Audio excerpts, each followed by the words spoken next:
আল্লাহর প্রিয় হইতে হইলে নফল ইবাদত করতে হবে।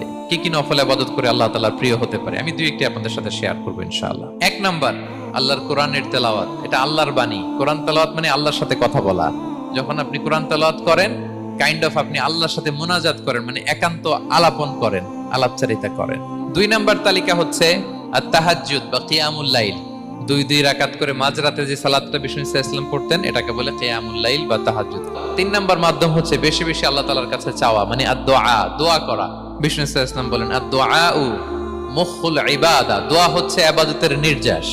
এবং আল্লাহর কাছে চাইলে আল্লাহ খুশি হয়, না চাইলে আল্লাহ বেজার হয়। বিনয়ের সাথে চাইতে হবে, চোখের পানি ছেড়ে চাইতে হবে, চাওয়ার মতো চাইতে হবে।